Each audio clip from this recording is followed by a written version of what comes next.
Discovering the Fullness of Life. By Eckhart Tolle. I recently received a very good question about how to reconcile asking for something and allowing what is. The questioner was seeking guidance on how to know when your desire for something runs counter to the universal plan, whether that is a desire for abundance, or prosperity, or to help manifest healing for a loved one. Let's start with prosperity. If you want more prosperity, asking is not the right approach because that implies that you don't have it. The right approach is to go deeply into the present moment, where you realize what Jesus called the fullness of life, or abundant life. When Jesus said, "I want you to have the fullness of life," what was he referring to? Was he referring to material abundance?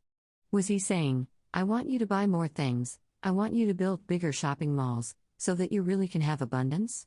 No, he was not referring to shopping malls or buying more stuff. He was referring to a state of consciousness. The realization of a dimension in which nothing is missing, in which there is the realization that you, in the essence of who you are already totally complete. In that state of awareness, you can sense the fullness of life that is here, now, and that is inseparable from who you are. If you want to put a label to it, it is consciousness itself, out of which everything comes. The consciousness that creates everything. I'm referring now to primordial consciousness in its original state, before the universe came into being. What was there before the Big Bang? No scientist can find an answer, but that is the primordial state of consciousness. The state before the Big Bang, which in historical terms was billions of years ago, but that is in you now, and is in every human. Why? Because you are a microcosm of the entire universe, and the entire history of the universe is contained in you.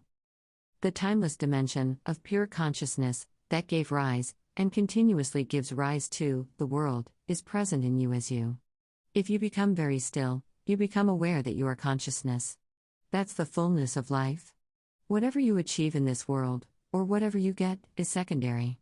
It comes out of that, it is created by that, and it will return to that. Nothing that you create in the world of form lasts very long. When you are no longer looking to the world of form to satisfy you, because you have found the source of all satisfaction in the depths of the here and now, that is the realization of the fullness of life.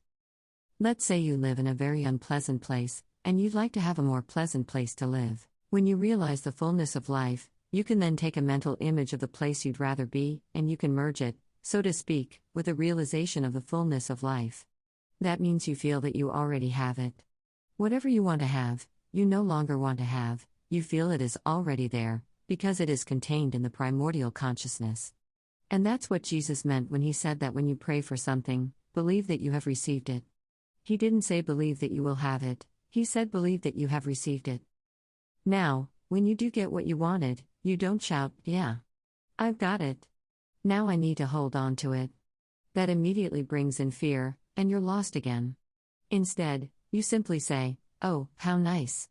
You didn't need it for your fulfillment because that is already there.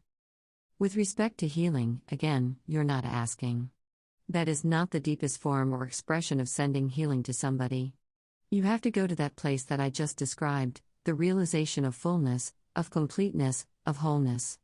Then you hold the image of the person in the space of your realization, where the wholeness of yourself is also the wholeness of that person. Their condition then becomes irrelevant. When you bring the image of this person into the realization of wholeness within yourself, you're basically affirming beyond concept and words that this person is already whole and complete and healed, at the level where no healing is necessary, because at that level the person is whole. And then if healing is appropriate, that person may experience healing. But you didn't ask for it, you recognized the essence of this person, and you gave no attention to the form of the condition the person is suffering from. You don't ask God, or consciousness, "Please remove it." No.